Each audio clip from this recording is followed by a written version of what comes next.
Good afternoon, everyone, and welcome to our first webinar of 2023.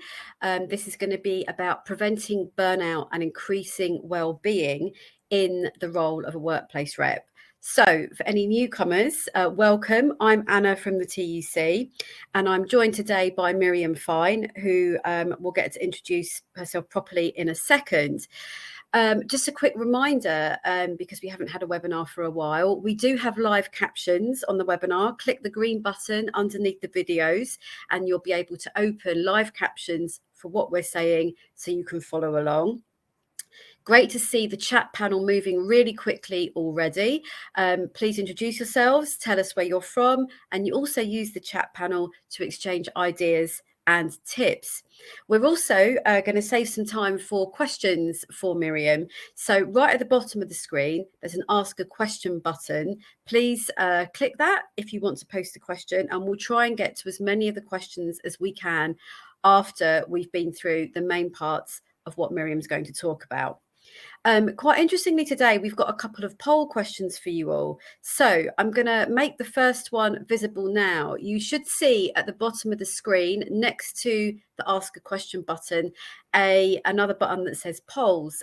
Please start voting and tell us how you're feeling. So the first question is, how stressful are you finding your work this month?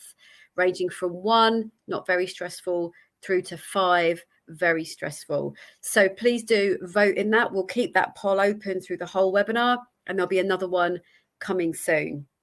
So on to today's subject, preventing burnout, increasing well-being. We know that as union reps, not only do you have a job, maybe full-time, maybe part-time, but on top of that, we're workplace reps, and that can be quite pressurized, taking on other people's problems and multitasking.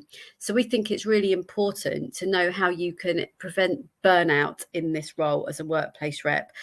We'll be coming to some of the specific issues around being a rep later on in the webinar. But first of all, I'm going to put my first question to Miriam. Please, can you introduce yourself, tell us about your background and why you're interested in burnout, please. So over to you, Miriam. Great, thank you, Anna. And hi, it's great to be online with so many of you. So yeah, my name's Miriam. I have come to be very interested in burnout through my own experiences and those of many colleagues. So my background is I started off my career as a junior doctor, working in the NHS. As I've got something of a rebellious nature, I've taken quite a convoluted career path since then. So I moved into medical education, working in different universities with medical students, healthcare students, particularly around communication skills, empathy, social skills. And I've now moved into coaching work, involving working with individuals, a lot of them healthcare workers who are tackling burnout, who've experienced burnout or know that they're headed that way and want to prevent getting into that cycle. And I also do some work with healthcare teams around improving the work that they're doing. So a lot of that is I'm based in London, so in Northeast London, GP teams who want to improve access to their appointments, things like that, all kinds of different improvement projects. So I've worked in quite a few different settings. And I have to say the recurring theme is burnout, one of the recurring themes. We're all working within a system that's massively under strain. There's a lot of dysfunction, unfortunately, that goes on, and we're all handling it in different ways. But I've come to see it happening one too many times amongst colleagues and friends that I'm working with.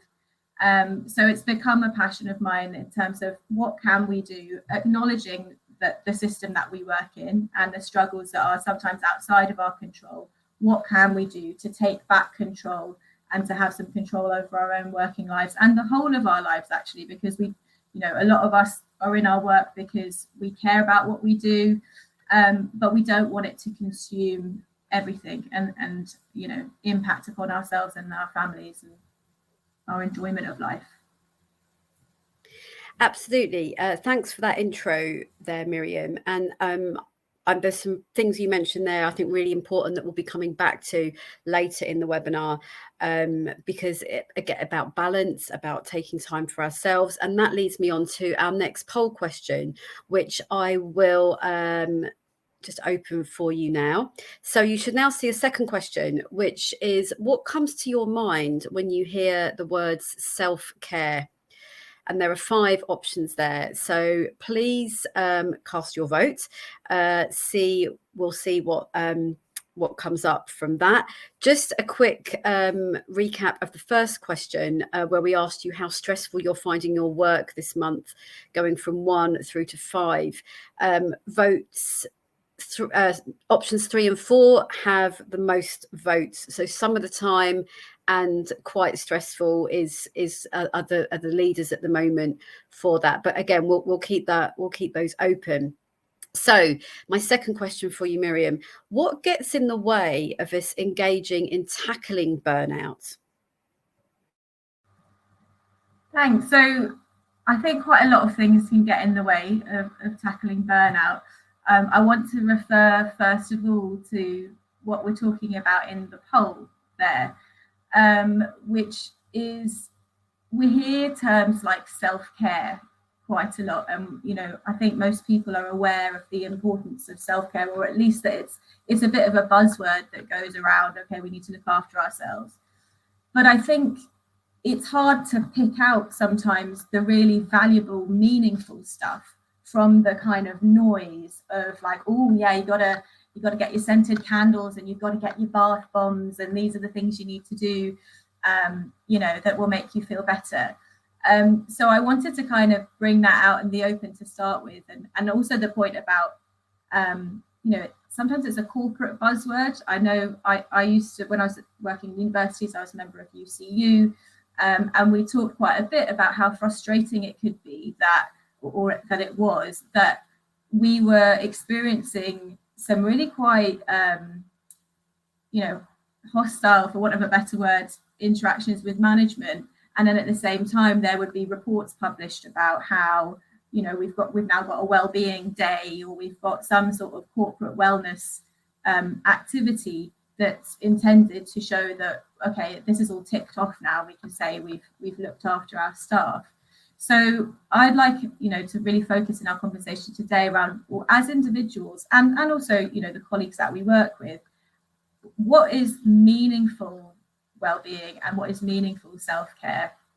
And I think sometimes we can, in terms of what gets in the way, sometimes resistance to that, feeling like I don't want to jump on that bandwagon because it's just people talking about, a meaningless thing. So what does it actually mean? Because when we think about burnout, we're thinking about people completely reaching the end of their tether, unable to go on with work, and actually unable to function in the rest of their lives, and taking months and months and months to recover. So actually avoiding burnout is hugely important. And you mentioned about, everybody here are reps, people who are doing work of supporting others in addition to their existing roles. That is a significant strain, and it's not something that can just sustain itself indefinitely. We're all human beings, and we need to be able to look after ourselves. So I think, I know I haven't said how do we do that, but we're thinking about, what gets in the way. I think sometimes feeling resistance to, I don't want to be fobbed off, sometimes that can get in the way. I think as well, sometimes there can be a bit of a narrative that goes around that can be blaming of individuals, and I think that is really damaging and is incorrect. The idea that, like, if you get burnt out, that's because there's something wrong with you. I think that's very much not the case. And yes, there are things that you can do to kind of get, strengthen yourself even more, but the fact that we get burnt out is a result of the immense strains that we're put under. And it's not, it's something that can happen to anybody. I guess, final point to add on that is that sometimes we think of the things that you need to do to prevent burnout. You kind of think of them as like a nice to have, like, okay, yeah, I know it would be good for us to have a debrief or to have a conversation about the stresses that we've just gone through as a team, but we don't have time. So, we'll let that thing go. Or I know that I need to sign off my emails and go for a walk, or have a relaxing conversation with a friend, but it's not urgent. That's a nice to have, and I'll leave that. So sometimes those kinds of things can also get in the way, where you think, okay, at some point I'll get to that, but I don't, I've actually got this really urgent to-do list, and those things are essential. So sometimes I think it's about how we think about those things, how do we make the stuff that's going to keep us well equally important, or even more important than all the things on our to-do list that are related to the job or to the work of being a rep. That's great, Miriam. Thank you. And we've a couple of comments in the chat that have just caught my eye as they've gone past. Is that often workplace initiatives deal with stress or burnout once it's happening, and what would be more helpful is prevent it happening in the first place. So I think that's really important. It's easier to stop something, isn't it, than deal with it once it's 100%. exploded. And another reason we thought this was a really key subject for reps is we at the TUC, we regularly survey our workplace reps, and we find out what the key issues, and as well as things like employment rights or bullying or redundancy, etc. It's about looking after yourself as a rep, because we know taking on the problems of other people, it's not always easy, and you're taking on additional burdens. So we're going to try and look at ways that you can manage that in this session today. So next question, Miriam, what actually is burnout, please? Because sometimes I think it might be a bit of a confusing term, and what causes it? Okay. So burnout is that state where you've reached the end of your tether with work. So that technically, according to the World Health Organization, burnout is used to refer to occupational experiences, so experiences in your job. Although actually, the same thing is experienced elsewhere. It's also reported amongst parents. Lots of different caring responsibilities for relatives. Lots of different experiences can lead to burnout. But it has a lot of parallels with depression. So often you'll experience similar symptoms to depression, like low mood, low motivation, feeling that the things that you're doing don't have any point to them. You kind of lose your faith in what you're doing. Often a sense of dread, dreading going into work. Symptoms of anxiety can be there. A whole variety of things, and people will have some, not necessarily all of them, and like with depression, you might also have the kind of physical symptoms in terms of difficulty sleeping and things like that. Burnout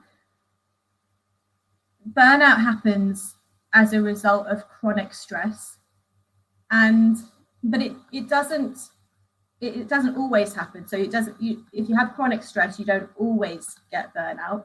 If you have really, really good ways of managing that stress, then you can go through chronic stress without becoming burnt out.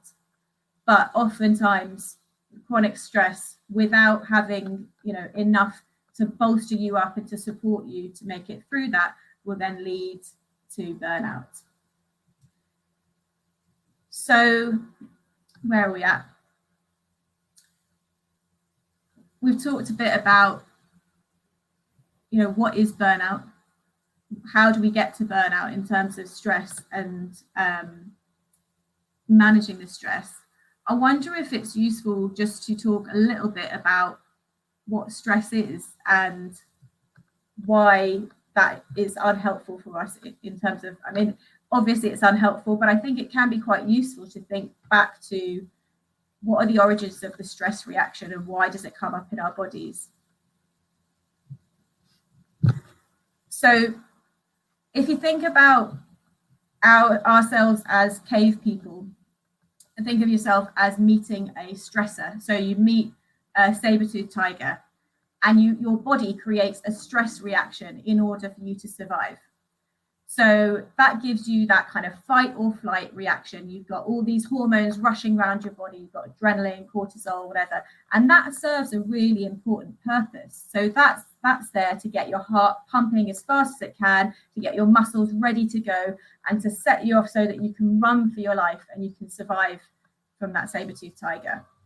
And what happens if you do survive, hope, fingers crossed you survive that event, you've run for your life, miles and miles, you make it back to your village, you arrive, you tell everybody you know what's happened, you all kind of gather around the fire, you whoop and holler, you can't believe it, you're sort of exhilarated, you tell the stories, you sing songs together, you kind of come together with other people and acknowledge what's happened.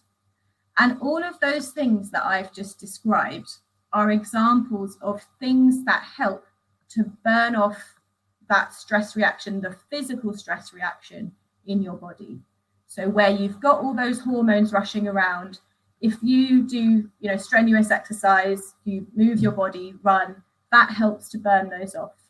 If you talk to people and have that social connection and feel that empathy and that belonging and that sense that somebody understands what I'm going through, that helps you to kind of alleviate the stress reaction in your body. Even things like music and making music together, singing, dancing, even just like putting some music on and having a good dance. Those are all things that help you to kind of what's called complete the stress cycle, so that where the stress reaction has started, it's then served its purpose and it's completed it.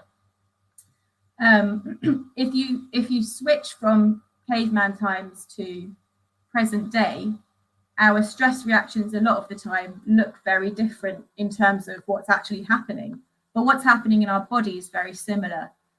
So if you're stressed because you're on a Zoom call and there are interpersonal tensions going on in your team, or there's some sort of, something that's really triggering to you and it really gets you stressed, your body does exactly the same thing. It releases all those hormones, fight or flight, you're ready to go.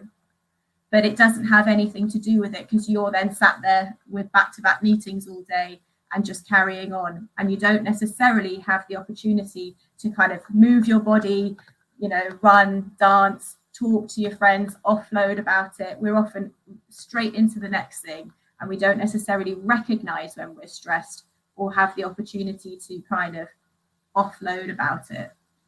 So I find that example a really useful one for thinking about, well, what is it that we need when we're stressed? And to me, it really underlines the value in the things that we sometimes already know are useful. Like we know that it's useful to do exercise. We know that it's useful to have some time to rest. And hopefully we know that it's useful to talk to each other and to connect with people that we trust and to talk about how we're feeling. Often we know those things already, but as I said before, they can kind of be like a nice to have, like, yes, at some point I'll do that if I have time. But when you take it back to what's actually going on in your body, there is that physical need to alleviate the stress that you've experienced. Otherwise, you end up with the chronic stress building up, and that's how you move towards burnout.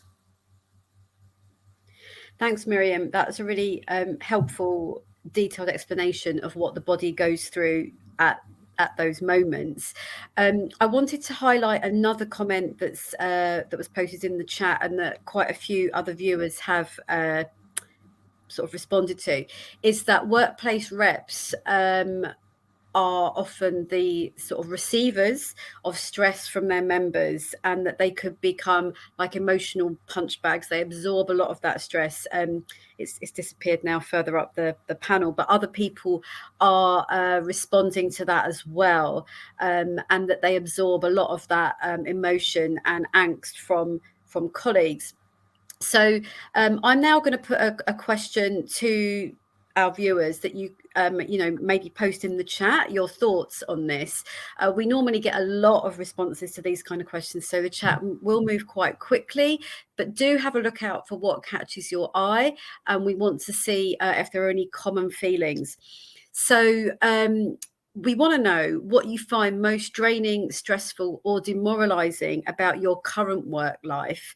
But I'm going to add to that and say what you find stressful or draining about your role as a rep as well. So it's a two-part question: your work and then your role as a rep. We really want to sort of hear from you. So please post that while we move on to the next question, and I'll come back to some of the highlights from what you're saying to us shortly. So Miriam, what can we do about this? What makes for impactful and meaningful change when it comes to tackling burnout? Okay.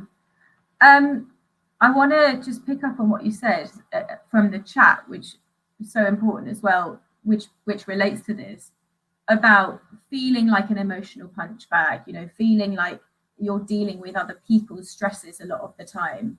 I think identifying that, like recognizing that and naming that, like saying this is what I'm experiencing and it's really hard, is a really important step in being able to process that and kind of feel less affected by it. So in terms of how we deal with stress, so there's things we can do as individuals, there's things that we can do in terms of supporting each other, you know, colleagues and so on, and then organizations and culturally within our teams, what we can do. As individuals, I kind of think of it in two camps. So there's stuff to do with the physical stress reaction, which I was just talking about. So that includes anything that involves moving your body, you know, getting your muscles going, raising your heart rate, things that involve, on the other end of it, kind of quietening down your heart rate, you know, activating your parasympathetic nervous system, doing things like deep breathing, gentle, relaxing exercise like stretches, gentle yoga, things like meditation's also extremely helpful for kind of letting your thoughts settle and being able to develop some perspective around thoughts that pop into your mind. You know, a lot of people experience difficulty switching off their thoughts when work is very stressful and it becomes kind of pervasive. And so even when you go to bed, you know, stuff's still intruding in your mind and you're struggling to sleep, or even if you do sleep, you don't feel rested afterwards because of that sense that there's stuff rushing around your mind all the time. So anything you can do to get that stuff that's rushing around your mind out of your mind. So, you know, be that write it down, talk to somebody about it. And I would pick and choose who you want to talk to about it, because somebody that you feel is going to give you that understanding and that sense of connection where you feel like, okay, a problem shared is a problem halved, rather than someone who's likely to say to you, oh, it's not that bad, oh, you know, other people have it worse, or those sorts of comments that can leave you feeling frustrated, where you feel like, actually, I just need to be heard in this moment. I just need somebody to understand what I'm experiencing. So I've kind of moved from the kind of the physical stuff you can do into a little bit around managing your thoughts, and not managing your thoughts, but just acknowledging that your thoughts are there and finding a way to get them out of your head and allowing yourself to kind of put them to bed a little bit. That links in very much to the emotional side of things. So I think it's really important to acknowledge all the different emotions that come up in relation to stress. And I've once read a description of emotions as being like a tunnel, and that in order to come through an emotion, you need to actually go through that tunnel and come out at the other side of it. So that means that you need to go through and feel the emotion, and you do at some point need to feel it and acknowledge how you're feeling in order to then come out, and actually it starts to dissipate and you start to be able to let go of it. The challenge comes because a lot of the emotions that we feel are really difficult. They're really uncomfortable emotions, and our minds have very clever ways of trying to stop us from feeling those emotions. So we have things called psychological defenses that our minds automatically generate that will stop us from feeling things. So these are all there's loads and loads of these defenses, but they're things like denial. So sometimes without realizing it, you can be denying, oh no, it's not a problem, it's fine, it's not an issue. They can be avoidance. So anytime the topic comes into your mind, go off and do something else. Oh, right, I need to clean the kitchen. Oh, I need to do this other really important piece of work. Something that will stop you from focusing on that feeling. Other things that act as defenses, things like humor. So a lot of the time we use humor to kind of lighten the mood, which is really, can be really helpful. But sometimes it's also serving a purpose to stop us from feeling that sadness or that anger or that disappointment or whatever it is that's a difficult feeling to feel. And the list goes on. There are other things as well. And as I said, these defenses, they serve a purpose. So if you think about the grief reaction, bereavement, if you've lost somebody close to you, we have those, you may have heard of the 5 stages of grief. So you go through denial, anger, sadness, etc., and until you move to acceptance. And there's a reason for that, because it would be overwhelming to feel all of the feelings of grief all at the same time. It already is overwhelming, even with it kind of spread out. So the defenses do help us. But sometimes in day-to-day life, we do need to cut through those defenses or recognize that they're happening, so that we can feel the feeling, go through that tunnel, that emotion tunnel, and come out the other side in order to let it go. Is that making sense, what I'm saying, Anna? Yeah, it absolutely is. I think that the sort of metaphor you just used about how you need to go through the stages, like go through the tunnel rather than experience it all at once, I think that's really helpful. I mean, hopefully our audience agree, but it certainly makes sense to me. Yeah. So the next question is, so what's the key element from what you've just said that makes the difference in tackling burnout and reducing stress? So I guess as well, maybe I should give some more specifics, because I've said about you've got to feel the feeling, right? Feel those feelings, even though it's hard. But how do we actually do that? So, and that's, various different ways, whatever works for you, whether that be having some quiet time, having a cup of tea and just reflecting or noticing, how do I feel? What do I feel in my body? What's coming up? Or, be it through counselling, to talking to a professional, counselling, therapy, or talking to a supervisor or a colleague or somebody that you trust, to just say, I don't really, oftentimes people don't know what the feeling is as well. That's another challenge, is that you're just not feeling right, and you can't necessarily put words to it straight away, but it takes just getting started in a conversation that then allows the feelings to come up and allows it to come out. So the more that you can talk about things with someone you trust, the better. And similarly, writing things down for people who like to kind of write. I find that really useful. Is just sometimes I might be feeling like, oh, I don't know what this is. Let me just write and see what comes out, and just write down whatever comes to your mind about how you're feeling. Those kinds of things can be really helpful because they allow you to connect with yourself. And then you can be a bit more intentional about how you want to connect with yourself, because a lot of us are automatically quite self-critical, or, that's a reaction that happens naturally as a result of fear, anxiety, we're feeling tense, we're feeling stressed. There's a part of us, without us even noticing, that's saying, oh, you need to do that faster, or you're not being, you're not being, what can I say, you're not being kind enough, or whatever it is. You'll find ways of criticizing yourself. But the more that you can put these things into words and bring them into your conscious mind, rather than just happening in the background, the more that you can notice and then say, oh, actually, I don't think that's fair. I think I'm doing fine. And, I've had a really difficult time. And yes, I'm feeling anxious and I'm worried about it. But I think, I can be kind to myself about it. So there's something around developing awareness or mindfulness about, okay, what am I experiencing inside at this present moment? And then responding to yourself with self-compassion, which is much harder than it sounds very simple, but actually it often involves rewriting the habit of a lifetime and learning new ways to relate to yourself. But the more that you put things into words and also talk about it with other people, sometimes the clearer it becomes, because you often are much more harsh towards yourself than you would be to somebody else. Yeah. So I guess, what's the key element? I think compassion is what I would say is the key element to all of this, because when it comes to emotions, especially feeling really difficult emotions, what we're seeking or what we're in need of in those moments are to be heard and to feel that we're not alone and there's not anything wrong with us. One thing I could say about burnout is that it becomes such a sort of immersive experience, not in a nice way, that you feel very immersed in it.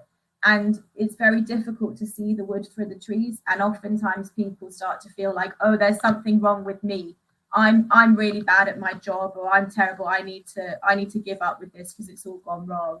And you feel, that's the feeling of shame coming up, which is, it's a kind of, it's something that, again, that our mind does, that's intended to be helpful, but is not, to help you process the difficult feelings that you're having. So the more that you can recognize that that's happening, put that into words, the easier it is to take a bit of distance from it and see like, oh, that's actually really unfair. If I look objectively, I'm not terrible. I'm not terrible at my job, and nor am I a terrible person. Like, I'm deserving of love regardless, even if I did make a mistake. So yeah, that compassion, getting it from yourself, which can sometimes be challenging, and also getting it from other people. So talking to people who are going to listen well and who are going to be, responding to you with empathy.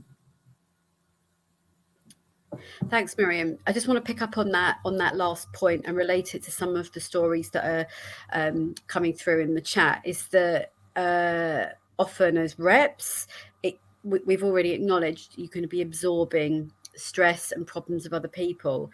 Now, I know not everybody works within a team as a workplace rep, but hopefully there are other reps that you can speak to either within your workplace or within local networks. We are hoping to organise more meetings and gatherings of workplace reps throughout 2023. We held the first one towards the end of last year, and it was a really great day and a really good opportunity for reps to meet each other, to not completely de-stress, but to share the burden and to share some of the worry with each other. And we want to have some more of those. That's just one idea. We've also got an online forum called unionreps.org.uk, where you can also share your stresses with each other and share your worries and try and get support digitally.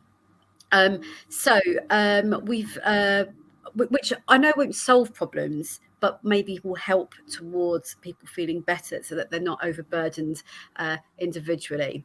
So, Miriam, what has been your biggest learning in dealing with burnout through your work and your personal experience? So I think for me, and I've seen it probably be the biggest thing with other people that I've worked with and colleagues as well, there's a huge relevance of what we were just talking about around self-compassion and self-criticism. And I know for myself, I've become increasingly aware of the last few years how much my inner critic is very, very busy, and particularly in times of stress, kind of comes up in ways that I didn't realize, I didn't even notice, that in terms of just like putting added pressure on and feeling like, oh my gosh, this is so important. If you don't do this, something really bad is going to happen. And like just creating those feelings that you're under strain all the time. It's almost like you have the external stressors going on with, pressures, workplace pressures, whatever's going on at a system level that creates those pressures. But then it gets duplicated, or it gets multiplied, because internally you're also being very, or I find this happens sometimes, being very harsh towards yourself without noticing it. So recognizing that and then starting to unlearn that and create new ways of relating to yourself in terms of being more compassionate. As I said, those things are easy to say and not quite as easy to implement. They do take work. I think one of the things that really has struck me as very impactful is the power of taking a little bit of time, like a little bit of time to pause. Even if you take 1 minute or 2 minutes, simply to step out and just say, okay, hold on, let me just step away from this computer screen and just breathe, and then think, okay, what's important here? What's most important? Is there anything I can let go? Because in the past, I've had times, periods of time when I've been off work due to burnout, and once I've kind of recognized it and had to start taking the time off, when I look back and I think, oh, all these things, the world didn't end because I didn't finish doing that piece of work that seemed so important at the time. But that perspective is much easier to have once you have a little bit of space and you have a little bit of distance from it.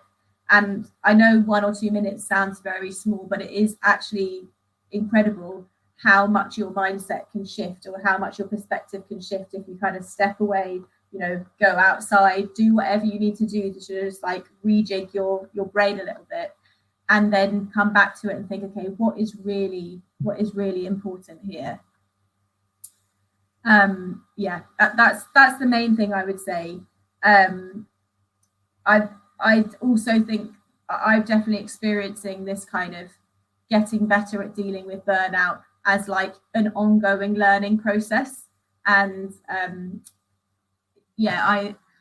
I recently, somebody shared with me a poem that very much resonated, that was around like the steps that you go through when you're repeatedly falling into a similar problem, and then how you kind of gradually learn to come out of it. I can share that with you if you'd like. I don't know if it feels like the time.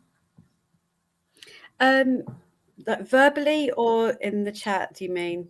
Or verbally, for us to send out later? Which either, I meant verbally. Yeah, okay. Let me. I've included it in like a list of resources, so I can. I can share that with you as well. So this is a poem. As I said, it just fortuitously somebody shared it with me the other day, and I thought this really resonates in terms of this frustration of like, I thought I'd learned how to deal with this, but actually the same problem's coming to bite me in the bum again. So this poem is called An Autobiography in 5 Chapters, and it's by someone called Portia Nelson. So have a listen and see what you notice, see what you think. Chapter 1. I walk down the street. There is a deep hole in the sidewalk. I fall in. I am lost. I am helpless. It isn't my fault. It takes forever to find a way out. Chapter 2. I walk down the same street. There is a deep hole in the sidewalk. I pretend I don't see it. I fall in again. I can't believe I'm in the same place, but it isn't my fault. It still takes a long time to get out. Chapter 3. I walk down the same street. There is a deep hole in the sidewalk. I see it is there. I fall in. It's a habit, but my eyes are open. I know where I am. It is my fault. I get out immediately. Chapter 4. I walk down the same street. There is a deep hole in the sidewalk. I walk around it. Chapter 5. I walk down a different street.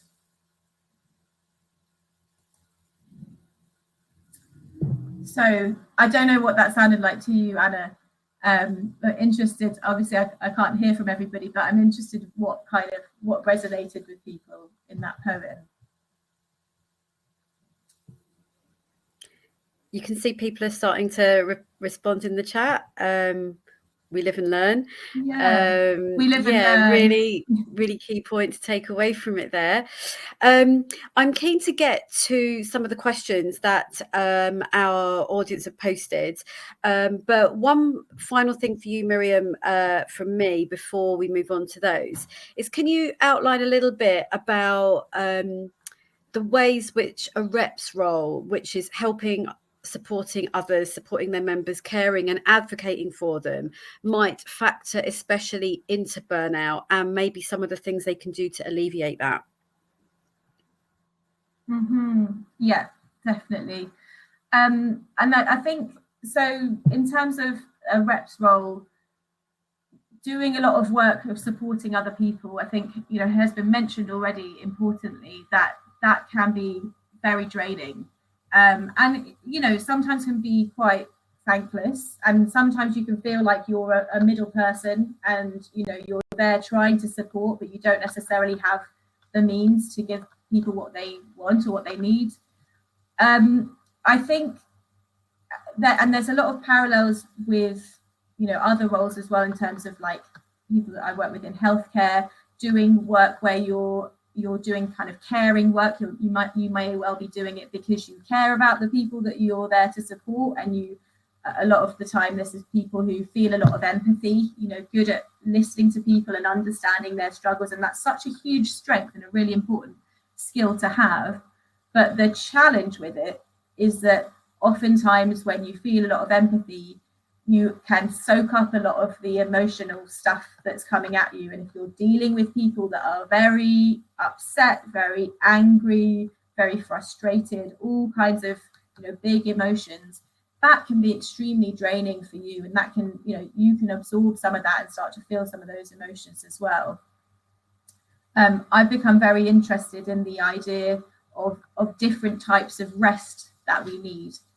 So, obviously we need physical rest to rest our bodies, but there's also multiple other types of rest that we need, including emotional rest and social rest. So, emotional rest being the chance to actually get our own emotional needs met. So a lot of the time we may be quite good at understanding other people's emotional needs and being there for them and supporting them. But what are we doing to then kind of refuel and meet our own emotional needs? So I think awareness of that is really important. And similarly, the social rest part of it is quite similar, but it's in terms of, how much time are you spending around other people and dealing with other people's energy that for some of us can be particularly draining? And how much are you giving yourself time to recharge? Not, sometimes that might be on your own, or it may be that it's not necessarily on your own, but it's with somebody who you find relaxing to be around. So the more that we develop, I saw in the chat people talking about the importance of awareness. And I think that's such a good word to sum it up, is the more awareness we can have, the more that we can meet our own needs. So I think it's a really useful exercise to think through a normal day.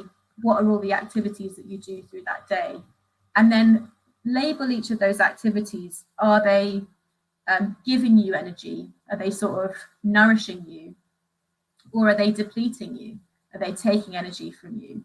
And if you go through your day and you just kind of have a look through and then almost step back and think, okay, how many activities do I have that are giving me energy, and how many are depleting me of energy? And sometimes, certain activities, even at work, some things you might find actually give you energy because you like that kind of work, or you like engaging in that way, but other things you'll find very draining.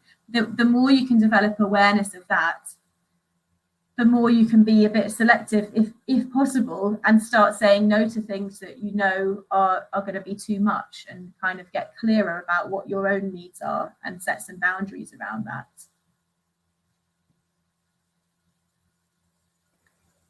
That's great, Miriam. Thank you for that. I can see a few viewers posting in the chat panel about supporting each other.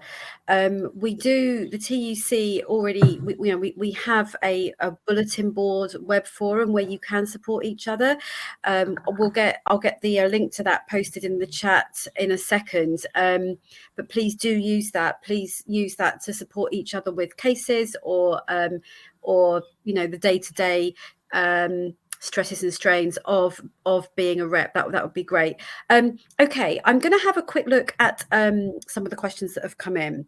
Now, a bit of background. We all know that the past few months, and certainly going forward, has really never been a busier time for trade unions. We're in the news almost every day, and we're facing threats to pay, threats to terms and conditions, jobs, and our rights as trade unionists. And it's certainly very, very busy. So one of the questions that we've had posted is from a rep who is finding it difficult to get the right balance between work, their regular work, their union work, and their out of work time. Now, we all know that when there is strike action being organised, which this rep is also doing, the other day-to-day union work doesn't stop. It will continue on. So, have you got any suggestions of how to manage the time between these three areas, especially if work is so busy and strike action is something that's very often time bound and needs to be done quite quickly? How do we manage this delicate process? That's so. Just seeing the comments in the chat. That's so. Like, that's such a, like, I don't know what word to use, but just such a pressing, like such a common and very current issue, and difficult to answer. I think you summed it up in the question in terms of these conflicting elements. You know, everything doesn't stop. You're basically being asked to do 3 times what you possibly can do. I suppose I would want to step back from it and think, like, okay, what are the priorities? You know, what are the absolute things? Is there anything in here that I can let go? And I suppose I'm thinking about it from your own perspective as well. Like, what is it that what are you going into this work to achieve, and you know, what are your priorities with it? The reason I say that is it's hard when you're feeling in the middle of something that's incredibly stressful and incredibly pulling you in multiple directions.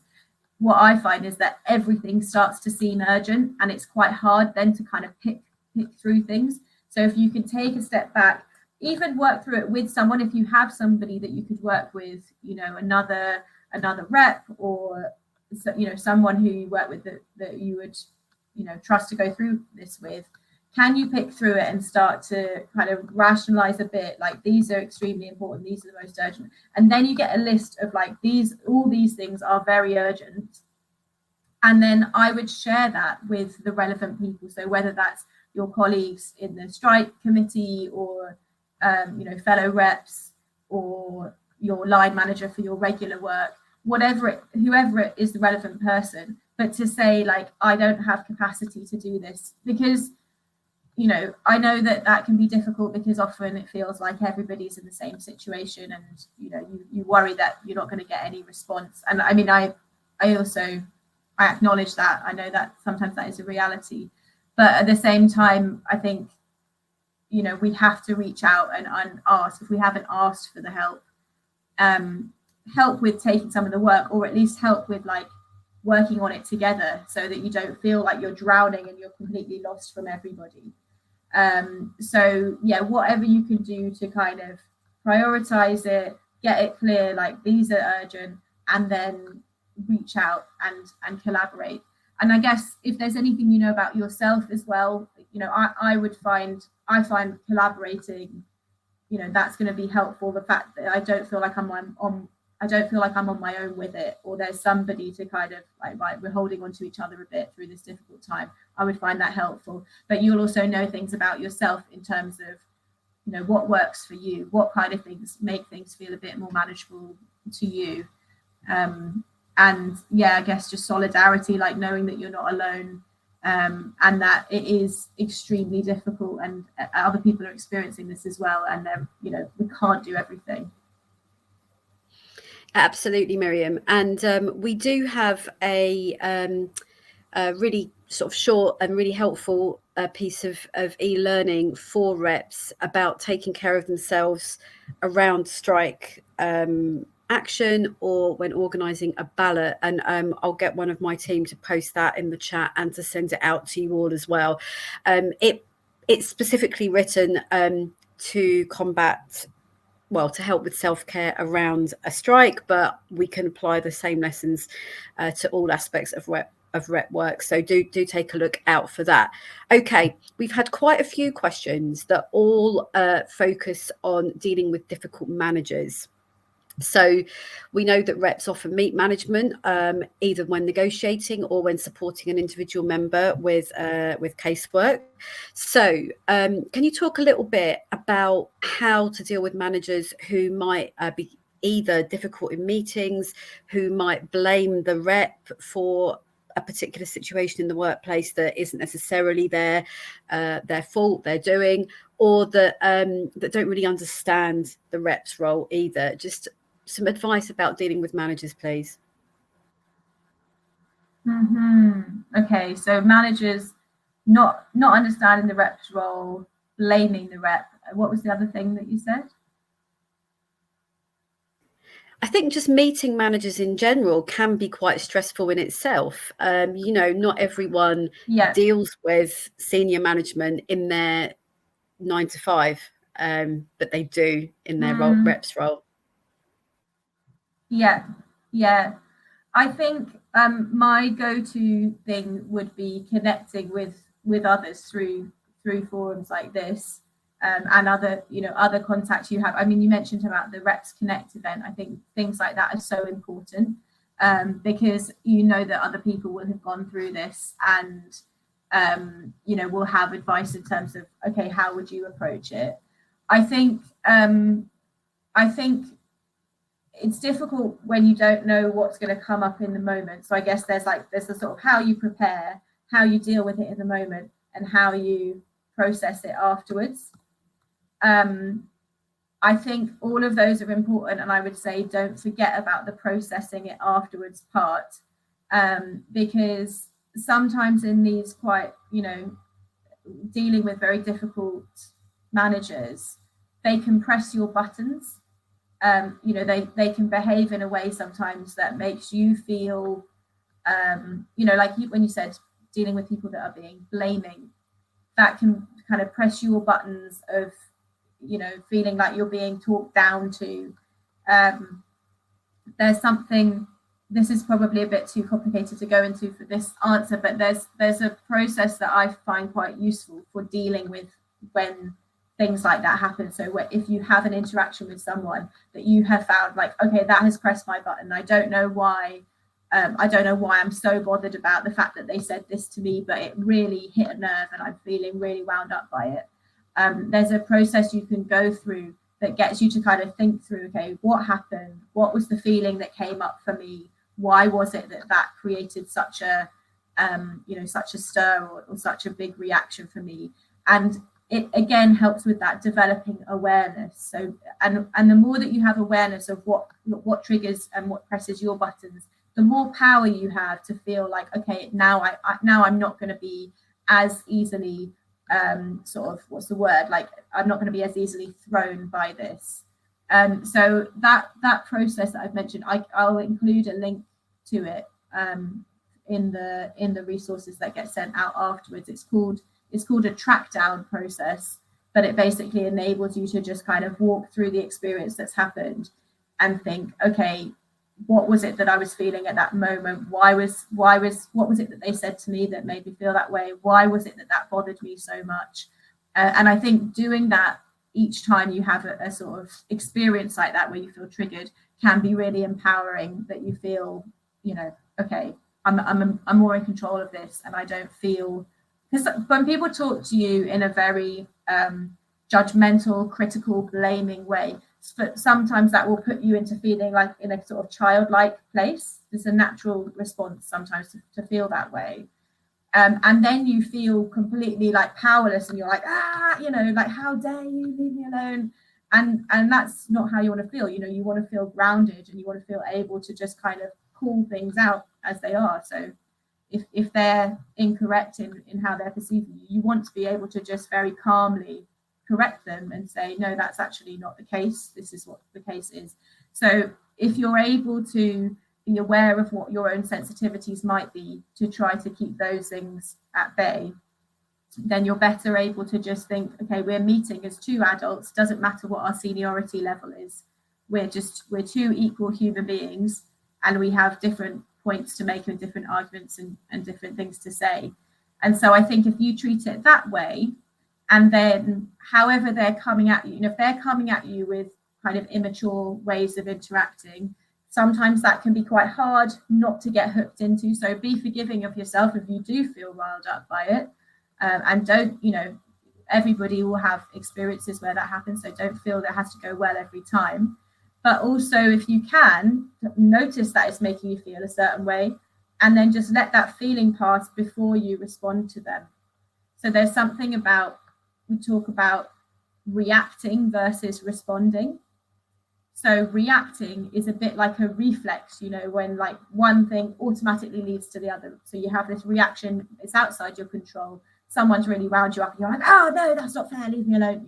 That you might not say those words, but it's that sort of feeling where it's an automatic reaction.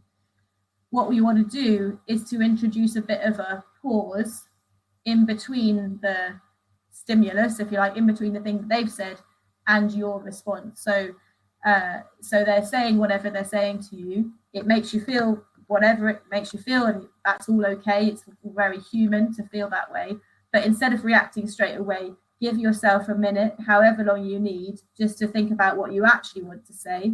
And if it's a case of just explaining your point again, or just explaining why they've misunderstood it or whatever, but just giving yourself a moment to respond in the way you want to. There's also, I don't know how things are set up and whether you will always have other people in that interaction with you, but if you're working, if you've got a colleague, another rep, or somebody else who's with you, there's also how you balance things out between you. And it's useful having more than one person, so that if you feel really wound up, you can potentially take a little break, let your colleague take it on for the next, for that response, while you just kind of let yourself recalibrate. I think that's an excellent suggestion, Miriam. I know you're specifically talking about meeting management, but we've had some other suggestions about using the reps network either in your workplace, your locality, your union, or through networks that we at the TEC will organise to support each other, and or even have I think someone suggested a WhatsApp group where you can offload. And of course, we've got the website unionreps.org.uk where you can share ideas and support each other as well. Okay, one final question before we look to wrap up. How would you suggest helping a colleague who is experiencing burnout if you're not able to just take on some of their work? Because that might seem the obvious thing to do, but we all very often have full-time jobs anyway. What ideas have you got for that, please? Okay, I think, great question. I think connecting with that person as much as you can in terms of giving them a space to talk. Obviously, it's going to vary from person to person, like what relationship you have with them, what they're like, how open they are, how much they want to talk. But I think one of the most valuable things when you're feeling burnt out, or when you're feeling under any kind of emotional, mental strain, is having space, and having space to talk and to feel like you're really being listened to. So I guess I expect most of you are very good at this. I imagine being in the role of a rep, you're used to listening to people and providing that kind of listening ear. So I may be saying things that are already very obvious, but I think, and I suppose actually this might be where it's slightly different from being a rep, perhaps, or perhaps not, is that it can be so valuable to listen without trying to come up with answers or come up with solutions. I mean, sometimes there may be solutions, and it's absolutely, obviously it's fine to share those things. But sometimes just giving someone the space to talk first, and to just really listen, and to sort of communicate to them that you understand what they're saying and that they're not alone. That in itself can be so helpful, because it helps to bring somebody out of the feeling of like, this is going wrong because I'm not good enough, I haven't done enough of my work, I'm a failure. Like, all of these negative things towards yourself get so much worse when you're in a state of burnout. So anything you can do to kind of connect and have that sense of you're not alone, it's very human and very normal to have the feelings that you're having, I think can be hugely helpful. And then it's also then, I know I've said don't just jump in with loads of solutions straight away, but as and when applicable, who can you connect them to? Sometimes when, even if you're aware of it when you see it happening to other people, sometimes when it's ourselves, we're not as good at advocating for ourselves. So they may not have talked to a line manager, or they may not have sought any support. So they may not have realized. So sometimes it's through talking to somebody else that you realize, like, oh, it is okay for me to say that this is not going well. It's okay for me to say that I've got too much on my plate. And then sometimes talking to someone else gives you the strength and the confidence to do that. Thanks, Miriam. I think that's great. Yeah, you're never alone in this, and best to speak up and ask for help, before crisis levels are reached. Okay, we've sped through that hour. I think we've had a really great conversation today, both with Miriam and with you, with the audience. We've had a huge number of ideas and suggestions, some of which we at the TUC are going to take away and see what we can do. But also, hopefully, you've seen ideas that you can implement in your workplaces and your branches and in your role as a rep. I'm going to leave you all with a closing thought, which you can think about, and if you want, tell us about in the chat, or just go away and think about, is what is the one next step that you can take to prioritize looking after yourself? It might not be something that you have an answer to straight away, but we want you to think about that to take away with you today. This has been a really, really great start to the 2023 TUC webinar programme. I hope you've all got as much from it as me. Our next webinar is going to be in February during Heart Unions Week. So do look out for some information about that, where we'll be celebrating the work you do in workplaces to help make a difference at work. And just remember, you're not alone in your role as a rep, and to go gently on yourselves as you move forward. So thank you very much, and we will see you all again very soon. Bye-bye for now.